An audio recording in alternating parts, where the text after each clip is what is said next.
Hi Mandy, how are you? Oh, I'm really good, thanks, Richie. Lovely to be here and Yeah, join it's you. lovely to have you on the podcast. I was super excited, as I was saying before, to Ian Milton introduced us, and when he said your background, flying tornadoes, I was absolutely. I'd love to speak to you and hear more and hear your story and everything else. So thanks very much. Well, feelings mutual. No, I'd quite like to interview you actually, so maybe we should just do it, flick it round. Well, we've had a sort of mini intro there, haven't we? We've got about an hour of your time before you have to go off and do a speech. So, who's the speech for today? Can we say or? It's for a company called Flow Traders. They're based in Holland. So, yeah, I'm just obviously doing it virtually, but I have to pre-position myself somewhere that I've got to be this evening. So, yeah, Yeah. and so I've got to get in the car. And the speaking engagements, are they obviously not in person under the Yeah, circumstances? I But mean, I've only done one in person in 18 months, but they've been really good actually, to be honest, Richie. They've come back just as before. I mean, this is always a quieter period for myself, but in March, within a 4-day period, I did 16 speeches. Now, wow. that is just unheard of. I've never done that. And the joy is I could do them virtually. So on one day, I was just doing back to back for 5 hours. I was just going, and hello, and hello. I had little notes as to who I was speaking to. And I was like, take that, post it down, pop the next one up. Yeah, switch the cassette on, cassette head. You know, I know. It was the mad. stories. Absolutely. Do you enjoy public speaking? Mm. I absolutely love it. Yeah, I feel I found my second calling actually. Really? Yeah, and it was really weird. It was quite funny how I got into it because I was sitting at a dinner party and we were all a bit tipsy and I was telling a story about being, flying over Iraq and we were engaged by a surface to a missile. And the Sorry, guy, jumping in. It must be great having the stories around the dinner table are like yeah, amazing. well, all Yeah. my friends are bored of them now, so I'm not allowed to tell any of them now. Especially because they've all read my book and we've already heard that, we've read about it. I'm like, all right, thanks.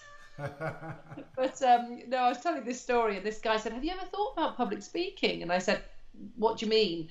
And he said, "We know like keynote speakers at conferences, and of course we've been in the military." And I was like, "What? No, I don't know what that even is." And they said, "Well, people have these big conferences, and they get someone in like yourself to close the conference." And I was like, "Oh my God, that sounds fascinating." I was like, "Yeah, I reckon I could do that." And then he said, "Obviously, you get paid." I was like, "Paid to talk about myself? Oh my God, it's my dream scenario." So, yeah, basically I found my future career calling at that point. Yeah. So that second bit. So yeah, it's a great thing to have. I mean, we've got about an hour, as I said, and I don't want to miss some of the things. We were just talking there. I've got to say, you were saying that we're talking about our boys, and you were saying that your son's 6'4", you're 6 foot. Amazonian was the word I loved. One. Amazonian lady, and I'm thinking about you in the hard knocks world of being the only female flying tornado jets. I guess it perhaps took Amazonian mindset. Yeah, it was challenging at times, to be honest. But you've got an incredible support network around you, and I mean, the only time I really struggled, I think, was when I initially arrived at my frontline squadron, and they'd never had a female on the squadron before as a pilot, and it just felt I didn't know any of them. Whereas I'd gone from, what it's like in training. You're this band of brothers, and you're going through training together, and then you ping out the other side and you go to your squadron. You're like, I don't know anyone, and it's a little bit unnerving because you've had this amazing camaraderie and this joint sense of purpose about it. And then suddenly when you arrive on the squadron, actually it feels very different. And it was very alpha male at the time. And the only time I had a little bit of a wobble and worried, thinking, oh my goodness, this is a bit tougher than I thought, was actually arriving on the squadron. And the irony was it was everything I trained for 5 years. I'm like, I finally arrived. Oh my God, I don't know if I like it. But of course that changed. It's going to be the case anyway, where people get used to you regardless of whether you're a man or a woman. It doesn't really matter. Whatever you are, it doesn't matter. It always takes a while just to get used to different personalities, doesn't it? Yeah, it's the uncertainty as you're moving into, despite all the training and yeah. I mean, getting you on, Mandy, is obviously I want to delve into the stories because the listeners will want to hear stories. I want to hear the stories, and I actually was listening to your book, there's a little snippet on Amazon, and Yeah. I almost wanted to play that or get you to talk that story, because I was like gripped listening to it. Amazing stories. So it is about the stories, but it's also for me about really interesting and in line with the podcast is really to try and is digging under that a little bit. Yeah. You know, what drives somebody to become a tornado pilot? You know, particularly I'm going to say, you know, female in that world. What drives someone to push those boundaries and understanding how people face some of those fears and uncertainties? And it's really understanding that, I suppose, the mental framework, and then really the whole sort of précis of the podcast is to learn from people like yourself about how this works, and that really broadens into some of the things I know that you're working in around leadership and teams and organisations and so on, because that really resonates with the work that I've done as well. I suppose just for continuity purposes and for people in introduction is I like to sort of start a little bit as a quick snapshot of, you know, a young Mandy and what really led in some way to joining up and going down the route you did. Yeah, sure. So basically, I didn't come from a military background at all. So my mum was a teacher. My dad ran his own carpet business. They divorced when I was 2. In a time when actually people didn't tend to divorce, so it was quite unusual then. So my sister and I were brought up in an all-female household just by my mum, and then we got a great relationship with my dad. I used to, you know, see him every weekend, and he's been an incredible father as well. But yeah, it was sort of this power of 3 of these women growing up together. And my mum had this philosophy of, you know, if it's going to be somebody, why shouldn't it be you? Because actually, I was really determined. From the age of 14, my grandpa was a pilot in the Second World War, and I grew up listening to his stories. And at 14, the air cadets opened their doors to girls. So up to that point, it had been only boys in the cadets. And my mum suggested I joined, and basically I went along, not because I actually wanted to fly, but because she pointed out it was the only opportunity I might have to meet some boys, because I went to an all-girls school. So that was literally the truth. I joined to meet boys, so which worked really well actually. So I joined the cadets, but actually it was fantastic. It's a win-win, yeah. Win-win. I got loads. I was a real tomboy growing up, and I loved nothing more than putting all the combat kit on, crawling through the mud, you know. And then we went flying, and as soon as we went flying, I thought, oh my God, can you imagine getting paid to do this job? Because I just loved it, and it was sort of ignited this fire within me, and I thought, right, I really want to fly. But I didn't want to fly commercially. I knew that. I really wanted to fly in the Air Force. But women weren't allowed to be pilots in the Air Force. So I was like, can't believe that. This is crazy. And it just didn't make sense to me. I mean, at school, you know, if you ever got invited to do a debate on something, I would always be debating why are women not allowed to be pilots in the Royal Air Force, because I just couldn't understand it. You know, I was really scientific sort of based, you know, very STEM orientated. So I loved my A-levels were maths and sciences. You know, at 17, I was awarded a scholarship. But, you know, this was an interesting one. So I am, as you said, 6 foot tall. And I turned up to the medical, and it's like a mini selection to get a scholarship, a flying scholarship. They were giving 30 hours free flying away. And to get this, you had to go through a medical and aptitude tests and things. And at the medical, the wing commander, doctor, said to me, okay, so you've passed all the medicals apart from one small issue. And I said, oh, what's that? You know, I was playing county sport. I was, you know, literally sport mad. He said, you're obese. How are you going to remedy your obesity problem? Now, I was 6 foot tall and I was 12 and a half stone. Now, I would say I would dream of being 12 and a half stone now, and I still wouldn't consider myself to be obese.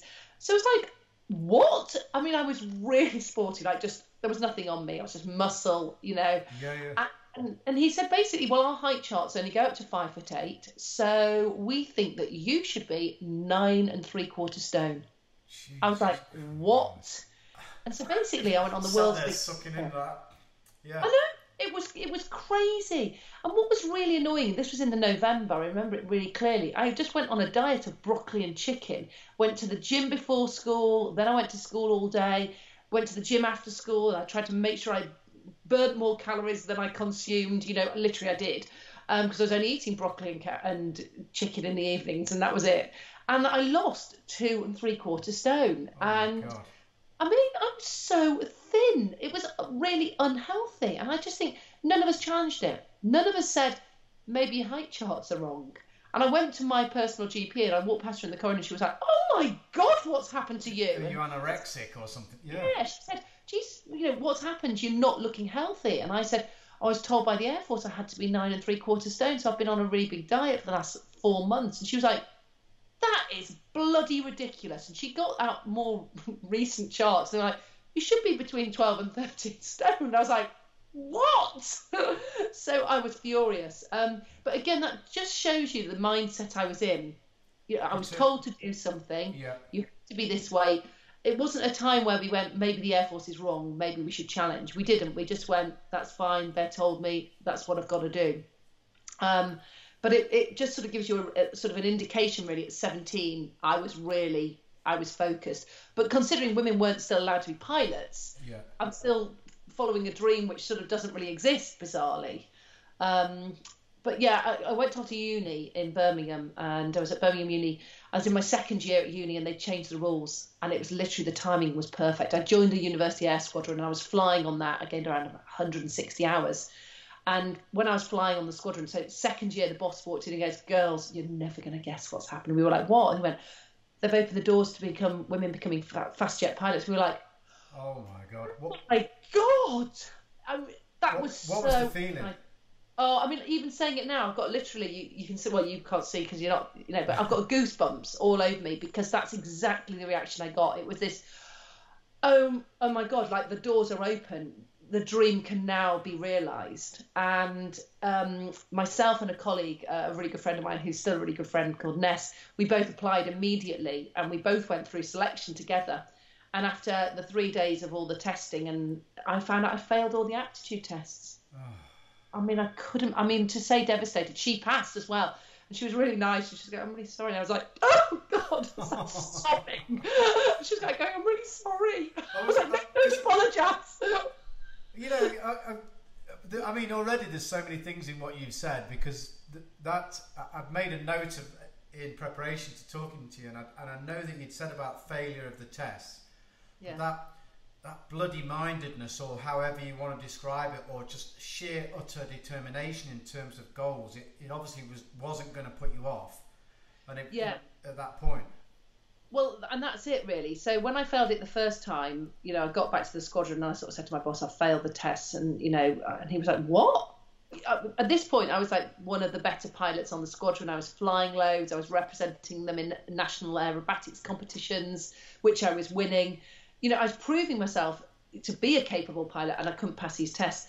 And this is where I think actually the first hurdle of the weight thing, that's just why I sort of mentioned that, it was because actually it had set me a sight of, do you know what, when I finally did lose all the weight, and I thought, they were wrong. They were wrong. Why did we not challenge? But at 17, you don't challenge it. You just don't challenge things. Now I'm 21. I failed all the tests. I do them again, and I fail them again, and I'm truly devastated. And my boss said to me, actually, Mandy, this is fuel for our fire. And I said, why? And he goes, this is not right. He said, I actually believe that the tests must have unconscious bias within them. He didn't use those words because I don't think those words existed. But, yes. He said, they're not designed for women. Why are so many women failing them? He said, look around. And when we looked at the statistics, loads of women compared to men. What was the difference, Mandy? Or in what way were they not designed for women? Well, I know it sounds a really mad thing to say, but basically, I can only give you the stats. When you looked at like the diagram, it was a classic bell chart for the men.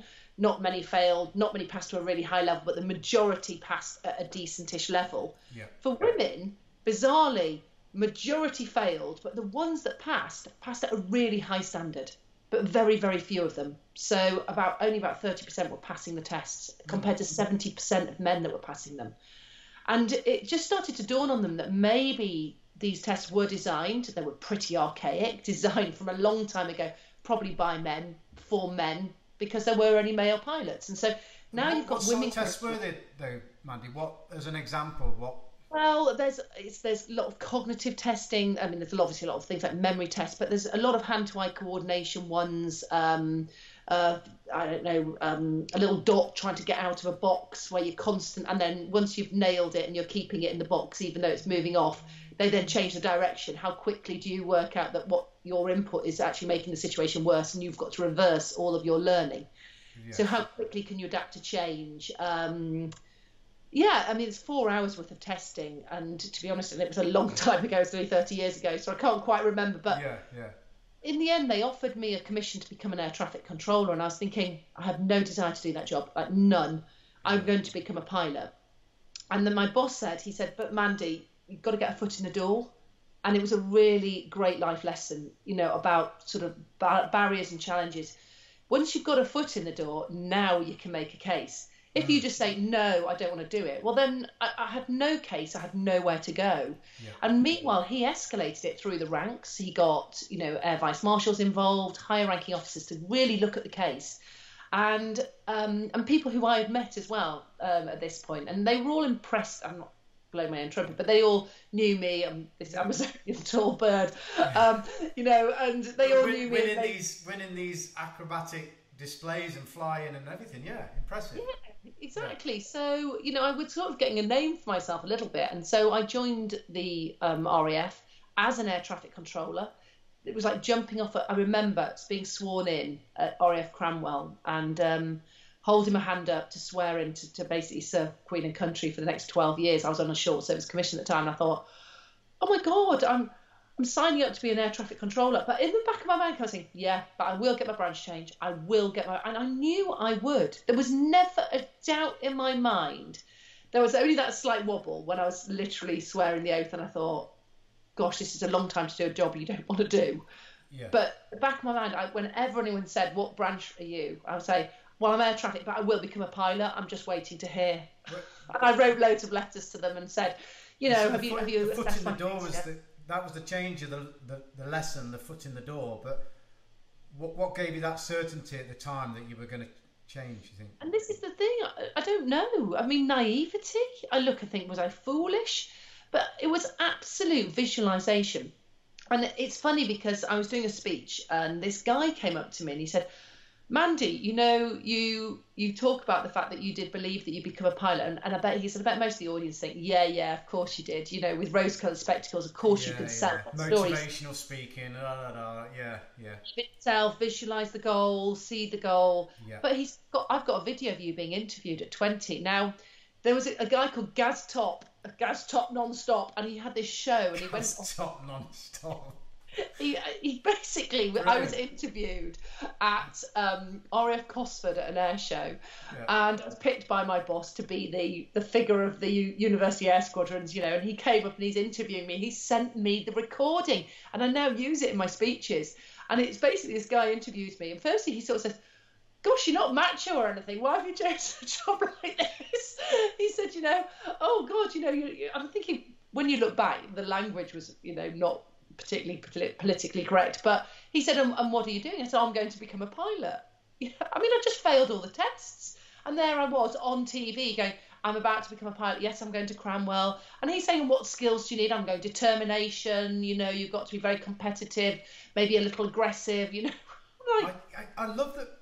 Sorry, man, I've got to jump in on that, because this is competitiveness and aggressiveness. I've been doing some work, I said to you, with Dr. Don Green, my mentor, and one of the things that we're looking at is the shadow of the personality. I don't know if you've ever kind of come across this concept, but it comes from Carl Jung, who was a very famous psychologist. You know, there was Freud and Jung.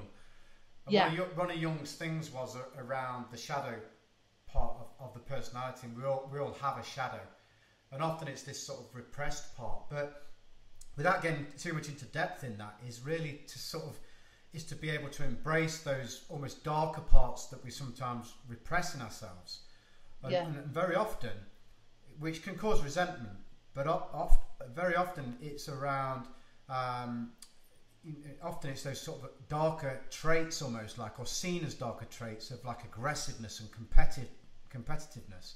And working with athletes, and working with an athlete, as I was saying before, you know, jiu-jitsu athlete, and there's been some huge change in his performance. I mean, he's world elite level, But the biggest change I've asked him is realised that aggressiveness takes him towards his ideal performance state, to his best state. Yeah. I'm jumping right in on that because that moment where you said sometimes it is that aggressiveness, sometimes it is that sheer determination, but it comes from a point of aggressiveness from my perspective. And that competitiveness, and I think it's interesting actually because I used to be really competitive to my detriment. Yes. So I used to love tennis. I mean, tennis was what I absolutely loved. Out of all my sports, I could not get on the tennis courts enough. Yeah. And so I'd be playing, all the hours under the sun. And I'd often get to the finals of all these tournaments and I'd often lose because I was so competitive that I wanted it so much. I would be throwing my racket. I'd be slamming my racket on the net. I whacked a ball once over a netting and smashed a window, which was very unfortunate, I have to say. But it was not good. No. And actually, I started to realise that you have to learn to curb that competitiveness. Yes. That you can have the fire in your belly, but it needs to be channeled in the right direction. And it absolutely. Was not in this sport, Team sport, I didn't have it at all. Yeah. And that's, you're absolutely right, 100%. And that's where it becomes a double-edged sword. It's a fine line to use, but very powerful. It's a powerful part of us to not deny, but it can also go over the edge. And that's where some people don't really understand that. So it's something that's used really carefully, probably having worked with somebody for some time. Yeah. Yeah, and it was interesting really, and I got to about sixth form. I was sort of about 17, 18, and I realised that it was not doing me any favours, and I almost went away from tennis and then played loads of netball and hockey because I was finding myself nicely competitive in the team, but the pressure wasn't on the individual to perform. It was that was bringing it out. And now when I play tennis, I actually really have to rouse myself to be competitive. And actually, by doing so, I always perform better when I'm coming back. Whenever I'm 4-1 down, 5-1 down, I'm like, by the way, don't write me off. And they're like, yeah. No, don't, because I will come back. And I nearly always do. And I'm like, told you I would. So there's something about that fighting spirit in me that I just can't let it go. There was, I don't know, I'm going back to my jiu-jitsu guy, but he tells a story where he was in this competition. And the guy he was fighting next had just won this called the Pan Ams. There's two major competitions. He just won the Pan Ams, this guy. And he'd been in all the magazines and everyone was touting him as the next big thing and all this sort of stuff. And he was just about to go, the guy I know and work with, he was just about to go and fight this guy, Pete. And the photographer guy was like going, oh my God, you're fighting Pete next, building Pete up. And he's like, in his head, he's like that, fucking Pete, he's like that. And it really got him. He went out there and beat Pete and won it, but it was like that coming from behind mentality or that thing that locked him in. Sorry, I'm taking you away, Mandy, from the story slightly. I'm really interested. It's just opened up. You can now be a fast jet pilot. And then I failed all the tests, and then basically I joined the Air Force and I wrote all these letters, and my boss was campaigning for me as well. And in the end, I just got this letter back. It was through the post, very unambiguous, in a little brown MOD envelope. I open it. It just says, "Dear Flying Swells, we'd like to give you a branch change to pilot." And I was like, "Yes!" The system. And it was just like, I felt excited and I was like relieved, but I was like vindicated in all of my positive thinking. Sort of like, because I knew it was going to happen. So.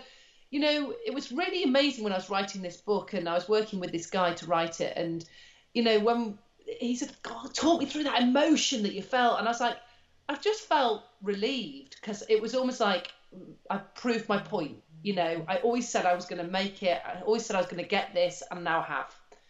And he was like, well, was there not other emotions? So I said, no, that was it. And he was like, well, I want more. On that point though, what's your take? Because we've always joked about it just slightly there, but again, the motivational gurus, it's like belief and and actually I was just talking to my son about rugby, and he's kind of got all the talent to really go there, and I'm just saying it's really all about belief. And I was talking about England football. It's like they play Germany next Tuesday. It's like, what does it actually come down to? Well, they can talk all the tactics, they can talk all the formations, they can do all this sort of stuff, but ultimately it comes down to a belief. And if they don't have that, and so it sounds a bit cliche or whatever, but It's obviously so powerful.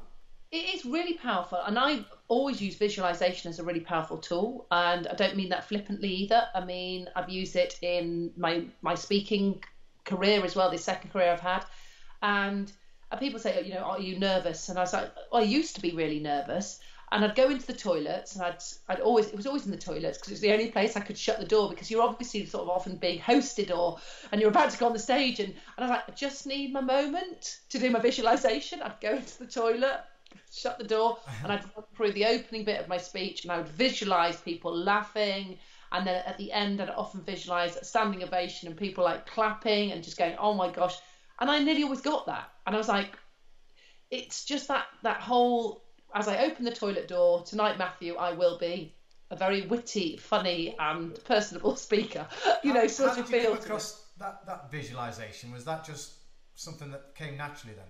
My mum used to talk about it all the time, actually. So my mum's sort of quite spiritual, and she's always been quite forward looking, and she used to always sort of say, you know, you've just got to visualize what you want to be. I mean, my sister really wanted to become a doctor, and she was told by school, she's not clever enough, you won't make it, be a nurse. And she said, I don't want to be a nurse, I want to be a doctor.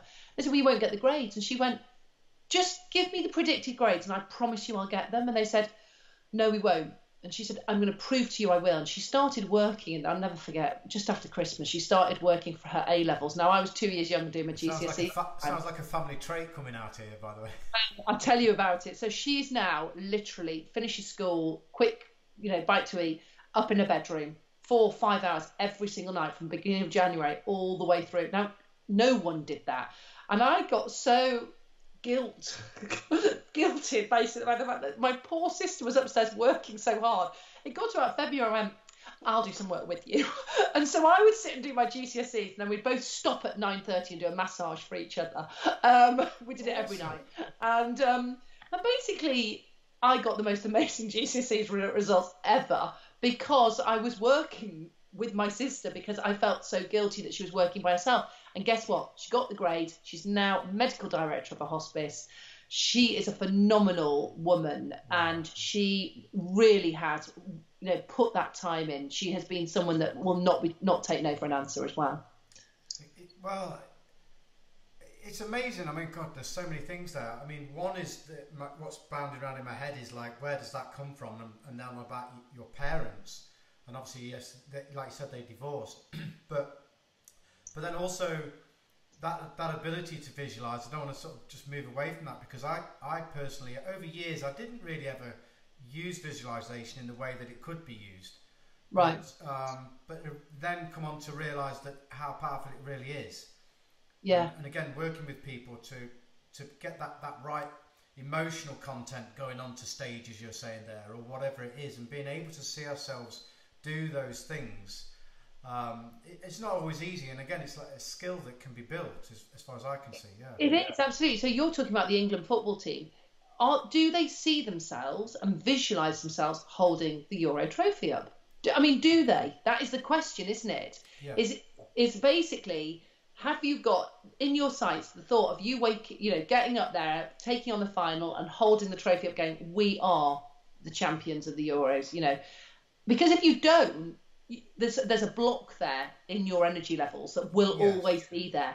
And, it is about actually seeing that positive outcome. And I'd often speak at schools, and I'd say to the youngsters about to do their GCSEs, I want you to visualise opening your paper and seeing the grades that you want, seeing the 9As if that's what you want. You have to put the work in, but I need you to see them, because unless you believe that you can achieve that, then it's just going to hold you back all the time. It's a block, isn't it? And, it is.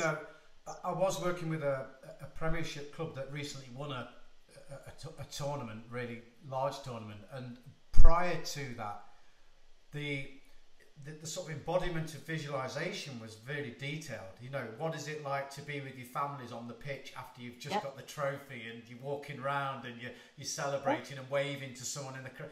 Really building the whole thing is it's actually living that as well, like literally live the emotions.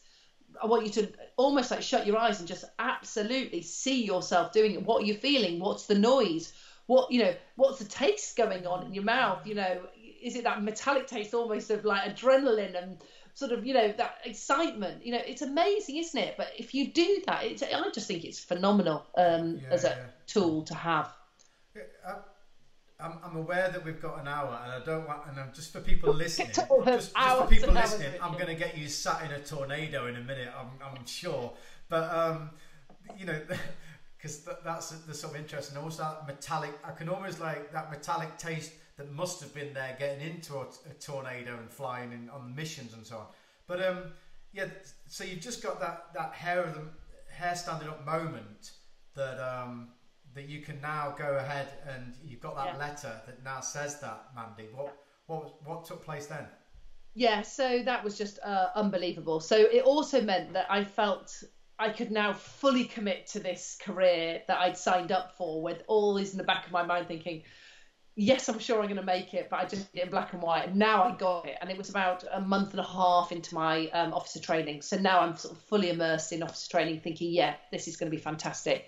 And yeah, I mean, the training you then start, and you know, it's like in the military, it's all a building block approach, isn't it? You know, especially flying training. Yeah. There was quite a lot of holding going on. So you'd finish a course and then you would end up doing a sort of second line job for 9 months while you're waiting for the system to get the pilots through. And so the whole of the training took about 4.5 years to get to the front line, which is quite lengthy to be in training, especially when it stagnates. So you'll do a course, you have all this camaraderie of 9 months or a year together, and it's like ping, and then reconvene a year later, and it's like, and switch it back on.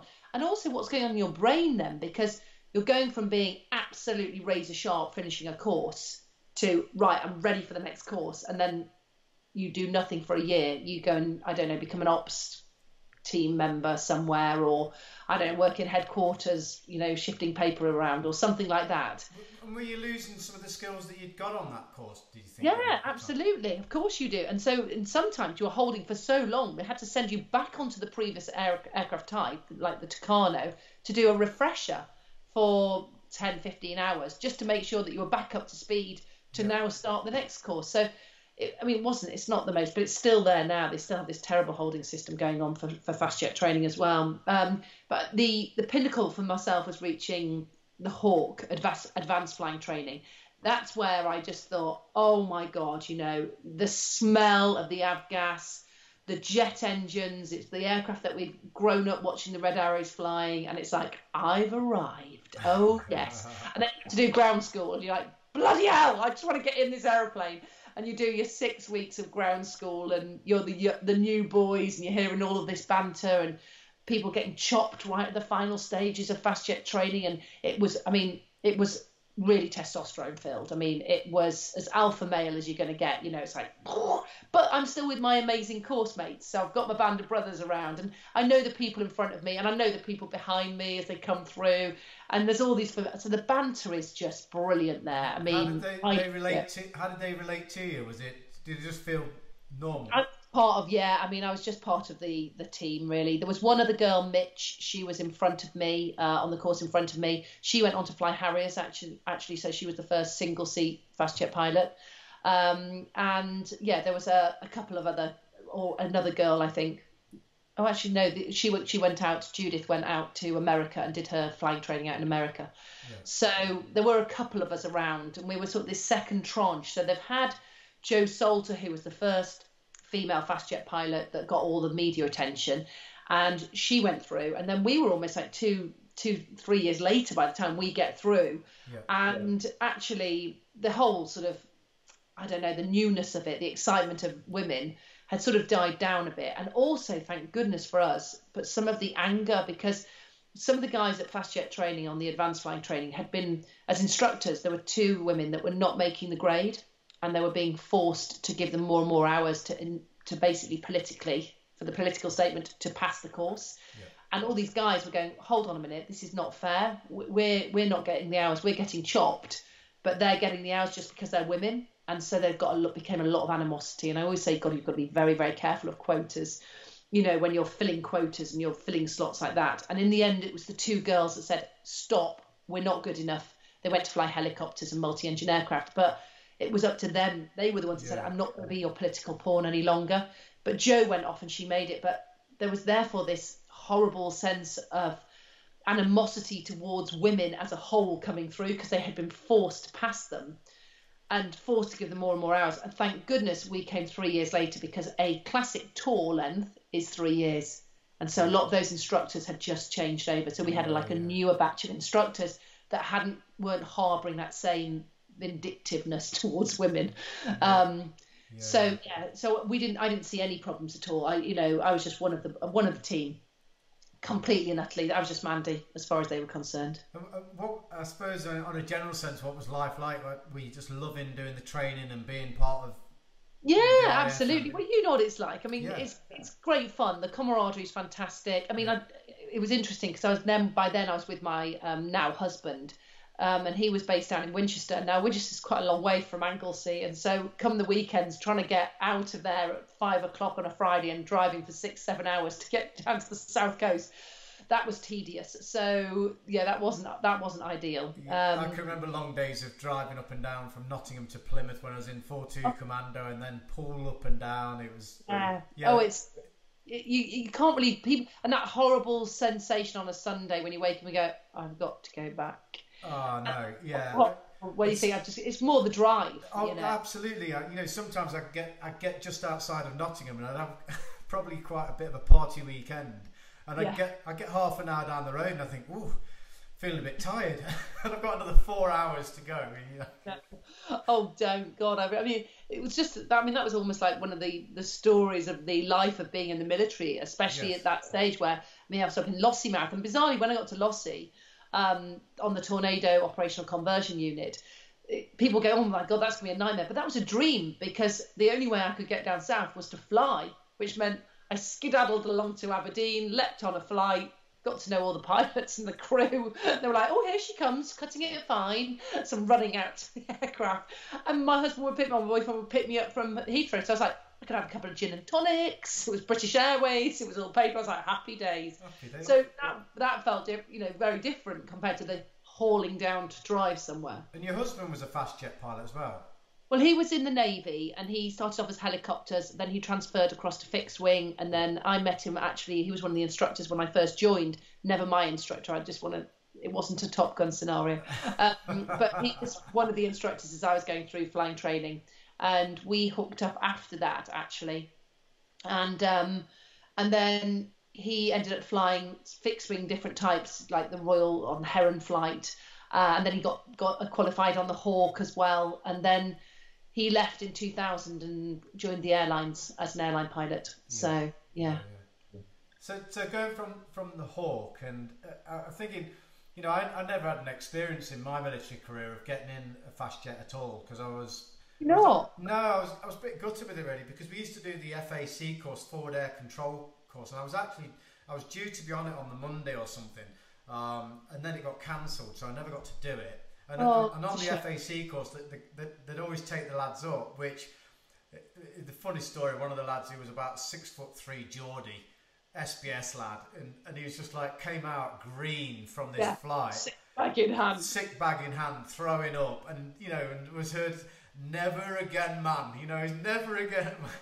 Never again he's going in. It's a good level. I mean, I've had some fantastic experiences working with the teams down from Hereford, actually, as FACs, for air controllers, and we'd be flying in, and they're giving you the 9 line of information, and they're giving you information, and they're talking you onto the target. Can you see the large wood? Visual large wood, yeah. Large wood. Can you see small barn to the left of large wood? Visual small barn. Can you see me? You're like, visual you. It was good fun. I remember I was over in Bosnia, and I was working with the FAC guys, and there was I think one of the call signs was called Thunder, and he was coming in from Italy or something, and he was like, "I'll be with you in figures 2," and he was like, obviously coming flying in, he's like, amazing stuff. So I'd love to, but the Hawks bit and the training, and then. I'm fast forwarding us slightly just for time's sake, really. But I'd love to take it all through. But fast forwarding really to get into the Tornadoes and getting into those operational roles.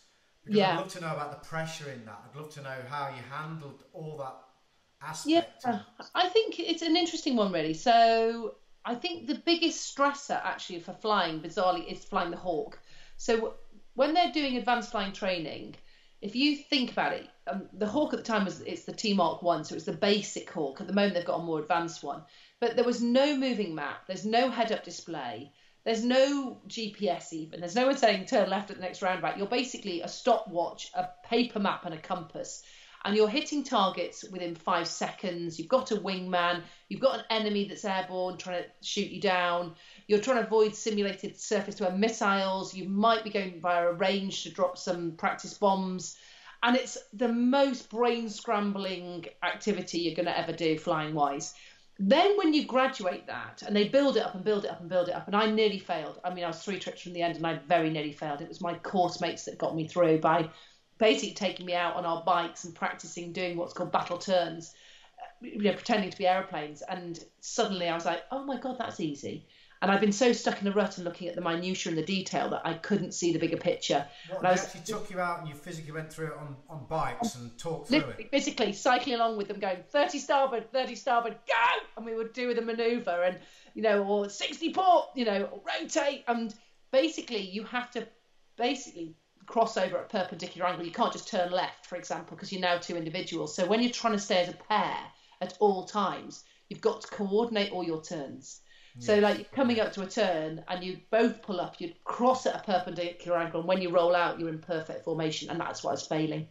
And they took me out on these bikes and they were like, come on, man, just feel the flow of it. And suddenly I was like, oh my God. And I've been thinking, okay, so I'm heading 090. I'm going to be turning through this. I need to be rolling out on 112 and adding this and I was thinking about numbers. I was not seeing the bigger picture, but they saw what I needed to do.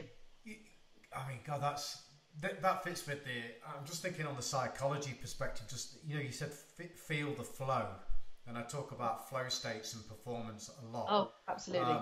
And what I also talk about with people is like the left brain logic reasoning, which is basically often sees the map, but often mistakes the map for the ground.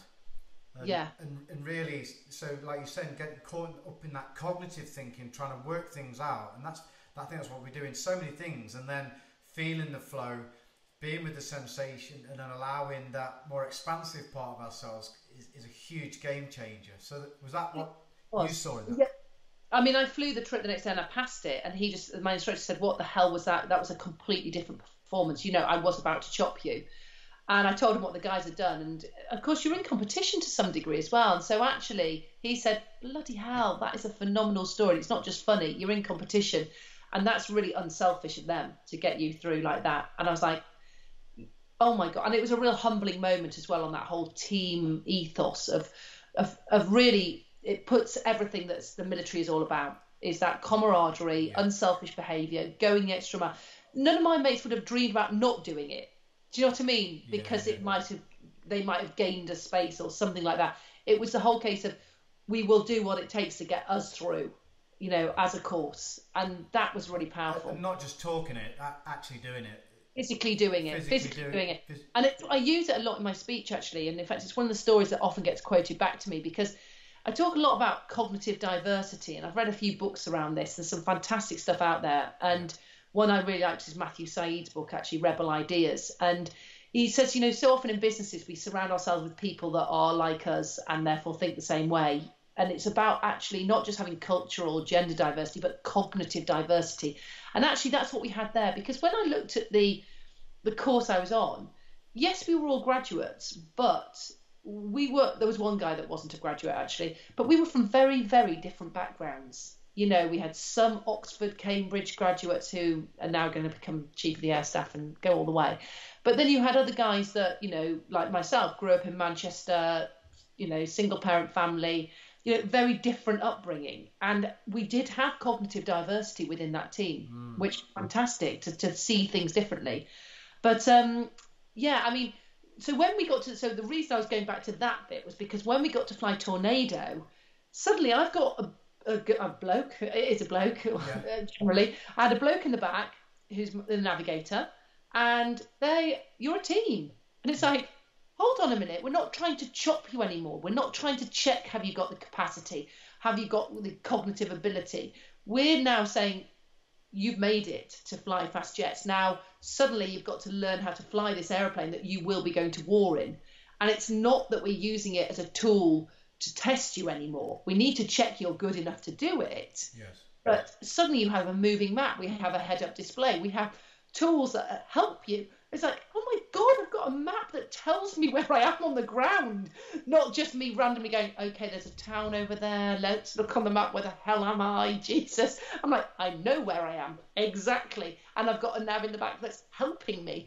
And suddenly it's amazing the difference that made. You go back to the Hawk just quickly, is to say, what was your perspective, or what allowed you to manage that pressure? You know, when you're doing all those things, you know, you've got your compass in hand, you're doing all these things, it's like you're under the stress and pressure of potentially getting cut at that point. Yeah. There's got to be some, we termed it on selection, self-induced pressure.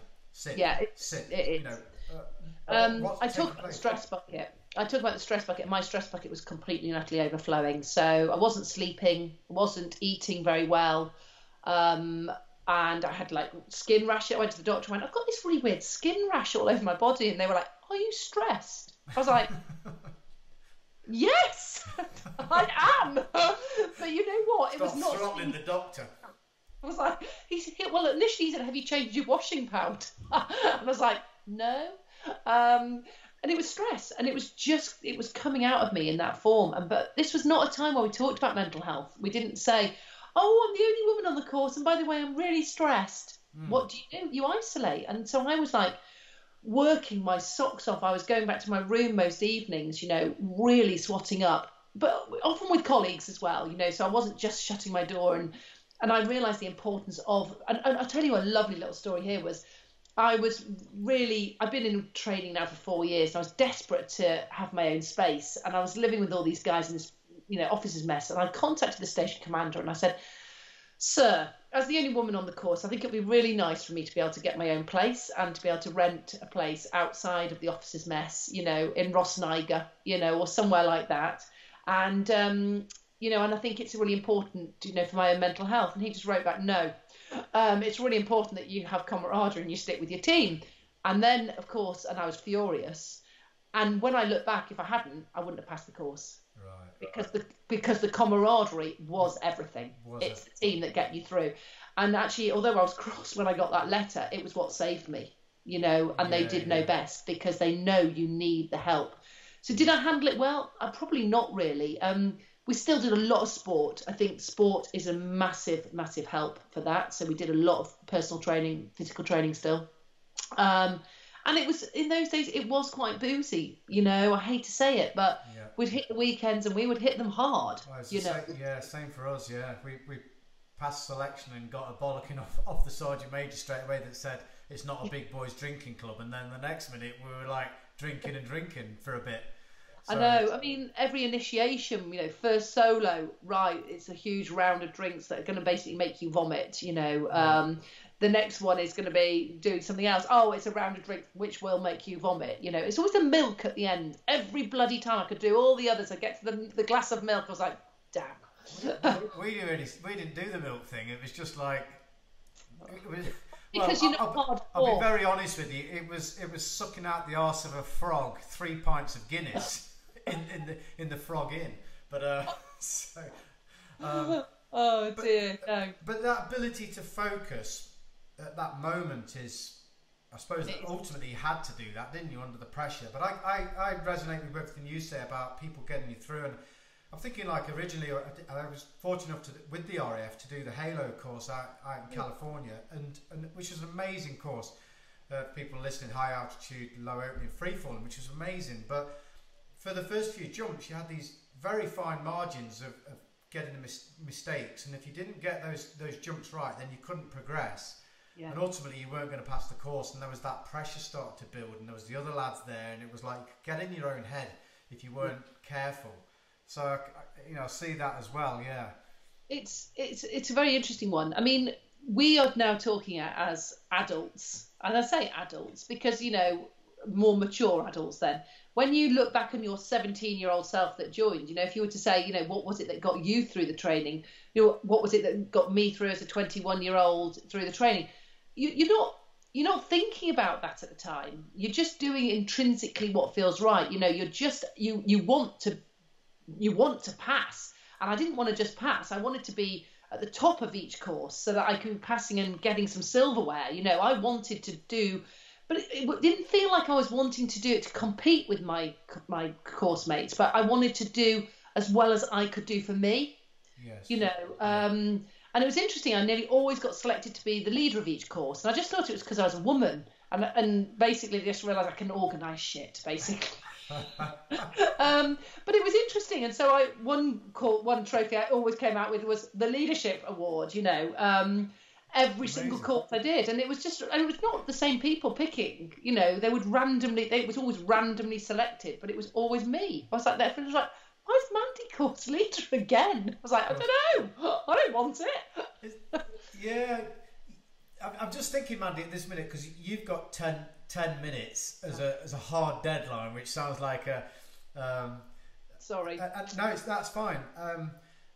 I don't want to really rush through talking about some of the operational stuff. So I've never really done it on the podcast before, but I'm wondering if there's a part 2 in what we could if we could do maybe a part 2, because there is lots to talk about in terms of what you just said there: leadership, team performance, but that mentality of being able to get into the jet and fly, and loads I'd like to sort of dig into as well. So I don't know if that would be okay for you Let's as well. do it, Richie.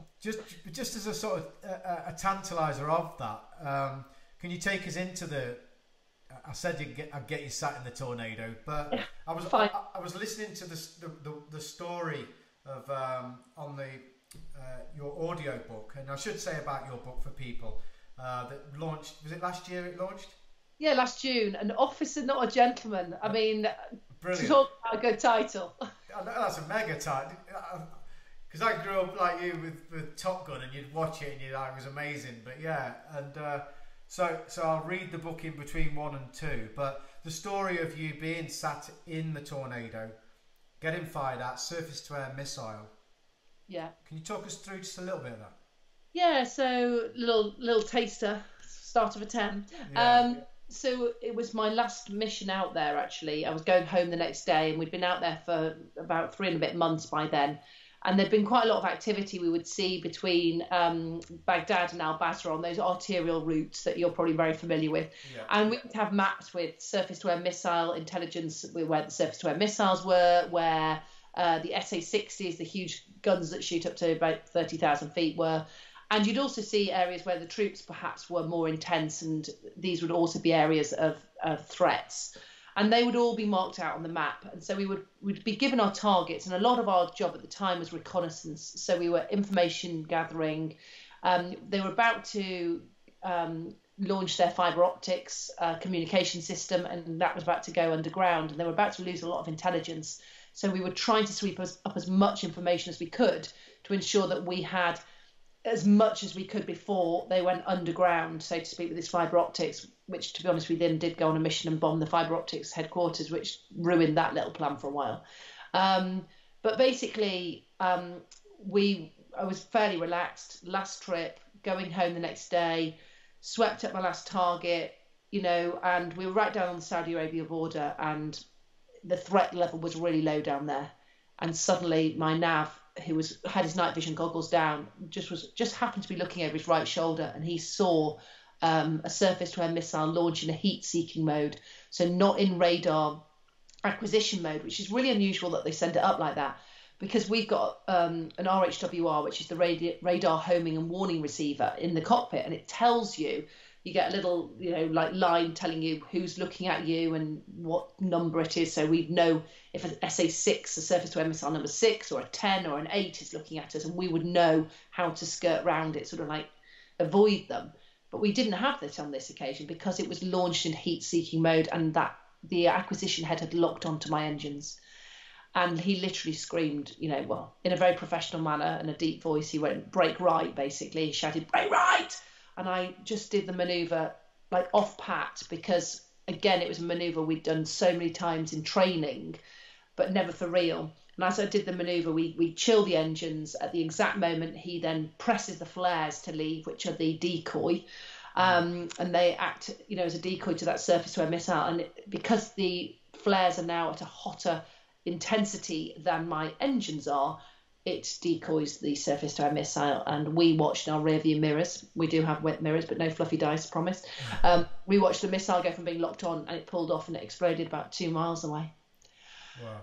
It was a sphincter clenching moment, and may have uttered a couple of small descriptive words at that point, as you can imagine. But basically, we can come back to this in part 2. But the complexity of that mission at this point changed entirely, because I was leading my first ever mission, and my boss was in my formation. And so you've got this very weird scenario whereby you have a junior pilot leading in a now highly complex, fast-moving scenario where the boss probably would naturally say, I have control, I'm taking over. But they don't, because they are number 2 in your formation and you are number 1. And businesses just don't get that, because there's never that scenario whereby a boss or a senior executive would not at that point say, right, let's reconfigure. I'm going to take it from here. But can you imagine what that does for empowerment of the team? Well, it's phenomenal. This was again something that I listened to when you said it earlier, empowerment, and it's people again talk about that, but you've just displayed it there. But in the pressure, and that when in the psychology of people when they're under pressure and that stress, they basically almost like revert to saving their own ass, or in that moment, and then take away that empowerment. And that's something that I see in teams and organisations so many times. You've displayed it there. I mean, that really is, I suppose, a teaser, a tantalising teaser, sphincter tightening moment of in the jet there. I've got to be honest, Mandy. I love the way that you mix in being a female, but you just like say it how it is. And I'm not saying other females don't, but it's great to know that you've been in there. I think it's a sort of stop off point, because I realise that you've got to get off, and your time there to get on the next talk. And again, I'd love part 2. Let's do it, Richie. Really, just to sort of like, I think we'll probably start off as you're walking out towards the jet on these missions or something like that. Really, so. It's amazing stuff, and it's an amazing story. But, thank you. Well, it's been an absolute pleasure to talk to you, Richie. So, I've thoroughly enjoyed it. I want to turn it round, and we can talk about your experiences next time. No, that's great, Mandy. But so I'll drop you a line. We'll get part 2 on. But thanks very much. That's an amazing stuff, and great fun talking to you. So have a great day. And you too. Thanks, Richie. Take care. Thanks. Bye. Bye.